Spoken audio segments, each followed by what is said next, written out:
Buenas tardes, gracias por el aguante. Pues viva México. Yo he estado 40 años estudiando transiciones a la democracia, participando en ellas. Y hoy les voy a hablar de un par de transiciones brillantes y una gran oportunidad perdida, pero con un llamado a acción al final.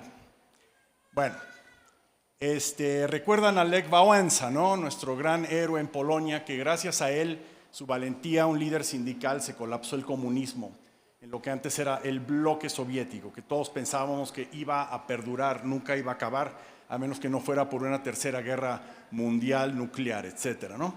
Lech Wałęsa aquí estaba hace 3 años en el CIPAC, aquí está con René Bolio, con su servidor, yo con la misma guayabera que me puse ese día, y nos dio una lección brillante, no solo de cómo resistir al comunismo, cómo derrotarlo y cómo recrear a tu país. Muchas veces se nos olvida que liberar a un país no es lo mismo que aprovechar para transformarlo, gobernarlo, ¿no? Aquí estamos en ese evento, la traductora Magdalena Iwinska. Wałęsa ya había estado muchas veces en México. Es un guadalupano, un patriota polaco, pero también que quiere mucho a México. Estuvo, de hecho, en la inauguración de Vicente Fox en el 2000, en diciembre. Lo llevamos a la Basílica de Guadalupe. Él es la mano derecha de Dios. O sea, Lech Wałęsa era la mano derecha de Karol Wojtyła de Cracovia, que se convirtió en el Papa Juan Pablo II, su santidad. Wałęsa decía que antes de que convirtieran a Karol Wojtyła en Papa, él podía organizar a 10 trabajadores en Polonia.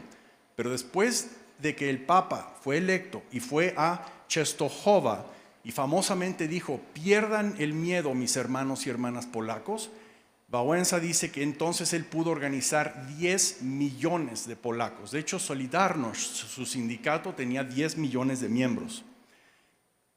Después el régimen empezó a ceder y organizaron elecciones libres. El régimen dijo: pero las vamos a ganar porque somos el régimen, somos el comunistas, estamos en el Pacto de Varsovia, la Unión Soviética nos apoya. ¿Qué va a hacer este pequeño sindicato tonto que organizó un obrero simple llamado Lech Wałęsa? Y en junio del 89 se organizaron elecciones donde los comunistas perdieron todos los escaños, todos. Solidarność abrumó. ¿Y qué es lo que hizo Solidarność con Polonia? Ustedes recuerdan esas imágenes de Polonia cuando era socialista, pobre, gris, las colas para comprar, no sé, un par de calcetines que llegaban de Bulgaria o algo así. Esto era Polonia. Esto es Polonia hoy. Polonia ha quintuplicado su economía gracias a no solo la liberación del comunismo, sino que supieron exactamente qué hacer después. Aquí estamos viendo el crecimiento económico los primeros 10 años después del colapso del comunismo en varios países de Europa del Este. De los 30 países que surgieron de ese bloque, Polonia y Estonia son los campeones.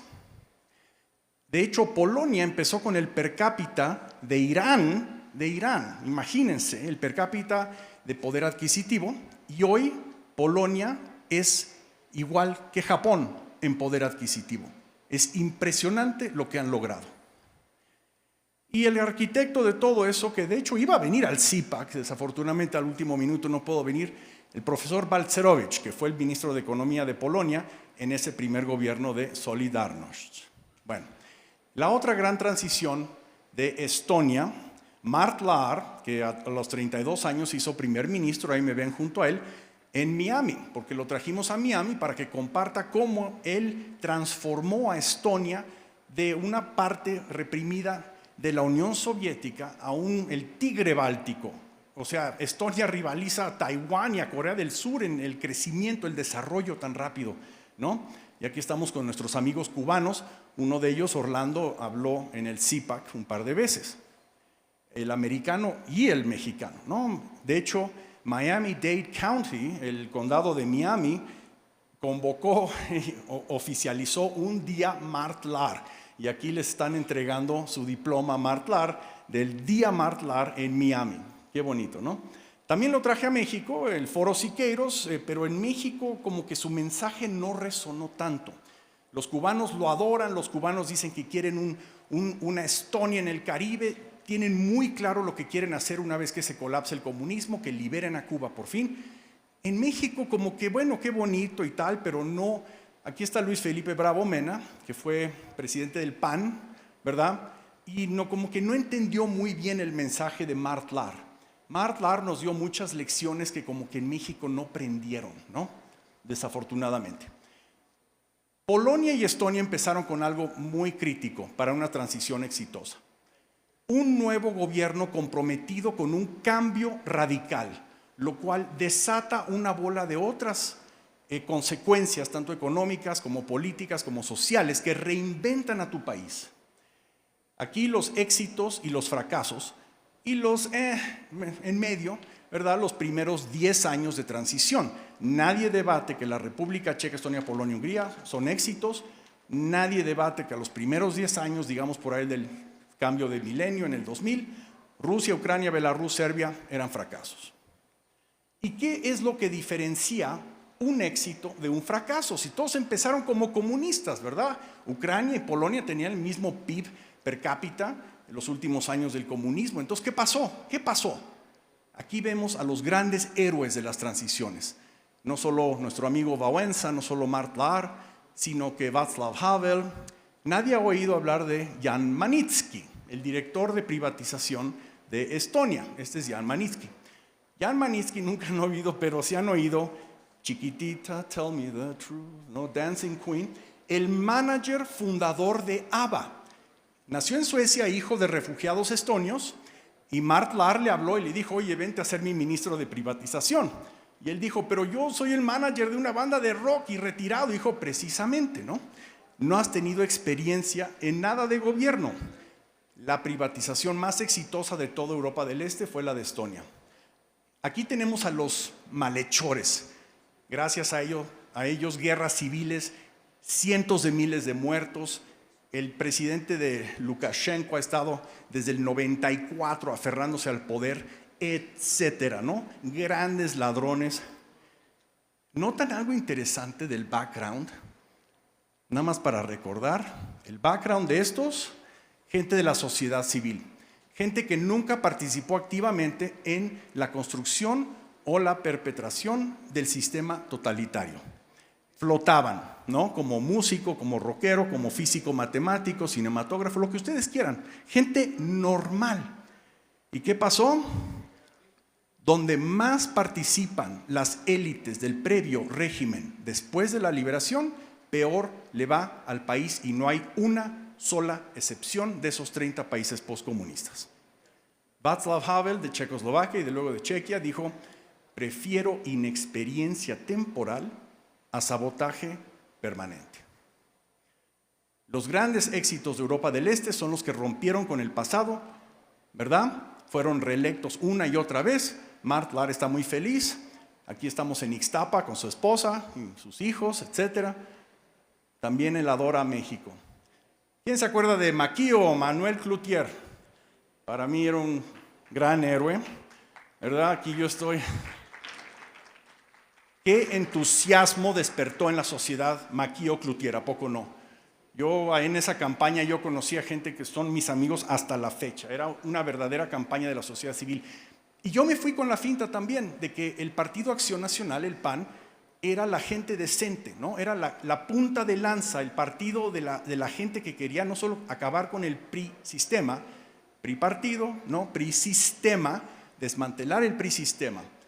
Él, pues como saben, aquí un simpático, parecía Santa Claus. El problema es que muchas veces los niños decían, ay, mira esa Santa Claus. Entonces él quería demostrar que era muy mexicano y muy macho. Entonces él hablaba recio. Uno de sus dichos favoritos era, la democracia es como el amor, hay que hacerla todos los días, decía.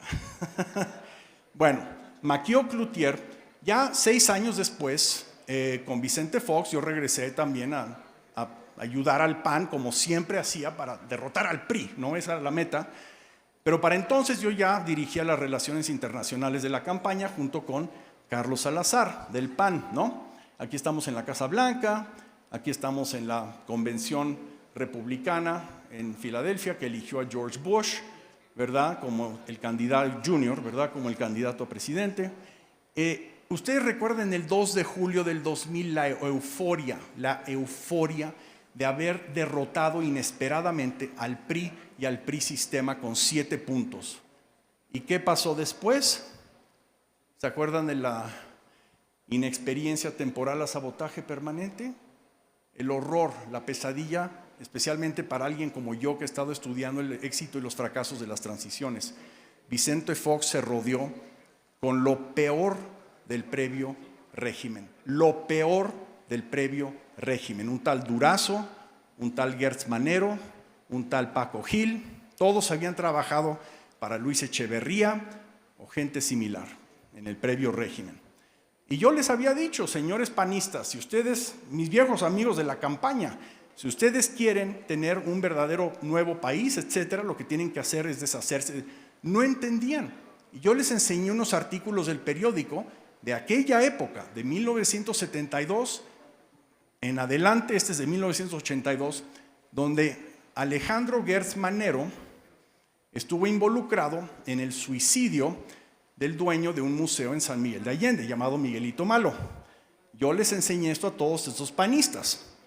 Luis Felipe Bravo Mena, el presidente del PAN, simplemente dijo, pues yo no puedo hacer nada. ¿Por qué? Porque estoy preparando una plática sobre humanismo político. Ok, eso fue en octubre del 2000, cuando Vicente Fox anunció que Gertz Manero iba a manejar las policías federales del país. Obviamente Gertz Manero después lo traiciona y se va con López Obrador. Surprise. Igual que todos los demás. Felipe González, cuando fue electo primer ministro de España en el 82, ¿cuántas gentes quitó del previo régimen? 40,000. Ahora ya se dan cuenta por qué España triunfó. Vicente Fox, ¿cuántas gentes del PAN puso en todo el gobierno federal su primer año? 78, ¿no? Un nuevo gobierno que no está comprometido con el cambio radical. Y aquí los artículos lo reflexionaban, ¿verdad? Todo tipo de pesadillas. De hecho, había panistas que decían, pero las gentes que tú estás poniendo, Vicente Fox, me hicieron fraude hace no sé cuántas elecciones. Cero reacción, cero reacción. Solamente en el 2003 ya empezó este tipo a hablar como yo. No, ves que nos traicionaron. No, ¿en serio? No. La cooptación del presidente, todo empezó a empeorar, la corrupción empezó a subir, impunidad. Desciende México en competitividad, en proveerse más México, se dispara la burocracia, de la dictadura perfecta a la caricatura perfecta. Qué triste, ¿no? No solo eso, obviamente el castigo se lo llevó el PAN. El PAN estaba en los suelos. ¿Pero qué pasó? ¿Cómo es posible que el PAN también ganó la próxima elección? Estamos viendo aquí cómo el PAN nunca había alcanzado a López Obrador, sino hasta el mero final. Todo eso fue el milagro que Dick Morris, ustedes se acuerdan de Dick Morris, que fue el jefe de campaña de Clinton y de varios otros líderes mundiales. Yo me lo traje a México y aquí estamos, ¿verdad? Él tomó cargo de la campaña cuando estaba abajo Calderón 15 puntos. Después Calderón repuntó impresionantemente, cerró la brecha con López Obrador a ganar. Aquí están viendo a los dos hombres, el número 2 y el número 3 más poderosos de México cuando Calderón por fin ganó, ¿se acuerdan de ellos, no? Es interesante porque, ¿cómo se llama? Dick Morris, pues salvó a México, por lo menos temporalmente. Esa fue mi contribución, ¿verdad? Al complot. Aquí está el complot, en vivo. ¿Qué pasa? Eligen a este amigo, todo el mundo piensa, obvio no va a cometer los mismos errores que Vicente Fox. ¿Qué es lo primero que hace? Igual, un tal García Luna, que venía de los caños más profundos del PRI, sistema, ¿se acuerdan de Jorge Carrillo Lea? Narcogobernador, encargado de todos los secuestros, ¿verdad? Etcétera. De ahí salió Genaro García Luna. Eso lo sabía Felipe Calderón. Hoy, ¿dónde está este amigo García Luna? En una cárcel americana por cooperar con los cárteles del narco. Y después le entrega el poder, hizo todo para regresárselo al PRI. Qué triste, ¿no? México no sacó a gente de la pobreza esos 12 años del Partido Acción Nacional en el poder. Cero progreso. O sea, nos preocupamos por los embriones, pero también hay que preocuparnos por los que ya salieron del vientre y no encuentran chamba, ¿verdad? Pobre México. Cero progreso en el per cápita. ¿Quién es estos? El último líder del PRI, el candidato del PRI que perdió contra Fox, pero ahí está el jefe de gobernación. El secretario de gobernación básicamente es el jefe de la policía política. Se llamaba Diodoro Carrasco. Y de hecho Diodoro amenazaba en el 2000 que él no iba a permitir que ganara el PAN ni Vicente Fox. El PRI aquí está para quedarse para siempre y tal. Josefina, que era la candidata del PAN, adivinen qué, lo puso como su mano derecha. En esa campaña iba a gobernar con él, co-gobernar con él, según ella. Ahí está Diodoro Carrasco. Qué interesante, ¿no? El PAN es una fábrica de gente muy especial. Reconoce, por lo menos de repente se arrepienten y dicen, bueno, pues sí, cometimos pequeños errores, ¿no? Reconoce el PAN su derrota cultural. El PAN debe de pedir perdón a México. Toda la miseria que causaron, ¿verdad? Muy bien. De repente aparece este amigo, fresita joven, muy bien, llamado Anaya. Yo le traje a Dick Morris y hablaron 3 horas y dijeron, muy bien, va a venir Dick Morris otra vez, además contra el mismo López Obrador, va a ser como en el 2006, yo nunca había visto a Dick Morris tan emocionado, vamos a sacar a México adelante otra vez. De repente dejó de contestar este amigo las llamadas, los correos, etcétera, y después me entero por la prensa que puso a un tal Jorge Castañeda, ¿se acuerdan de él? Un tipo mediocre, excomunista, que nunca había manejado una campaña en su vida, lo pone a cargo de su campaña electoral. Ok, muy interesante, ¿no? En Latinoamérica es una fábrica de traidores, eso lo sabemos, ¿verdad? Aquí tenemos a varios de ellos. Y además esa es gente que salió de nuestros círculos, nuestros movimientos, liberadores, etcétera, contra alguna dictadura, después nos traicionan. ¿Por qué? ¿Quién sabe? Hay un fenómeno. Yo antes comparaba el PAN, dije, ¿el PAN qué es? Es una especie de prostituta del PRI sistema. Y después dije, no, eso me arrepiento de haber llamado al PAN una prostituta del PRI sistema, pobres prostitutas. Más bien es el especie de, México es un fenómeno llamado el choto, que son jóvenes, pobrecitos, ¿verdad? Abandonados, y después andan por las calles y vienen machos, ¿verdad? Se los llevan a un hotel, los violan, los golpean, y de eso viven, el choto. En Centroamérica se llaman picamachos, creo, algo así. Estos, señores y señoras, es el Partido Acción Nacional. Hubo una psicóloga que estudió a los chotos, ¿verdad? Y determinó que no es gente mala, igual que los panistas, no es gente mala, es gente buena, ¿verdad? Pero tienen serios traumas infantiles. El PAN siempre fue el loser desde su fundación en 1938, 39, ¿verdad? 39.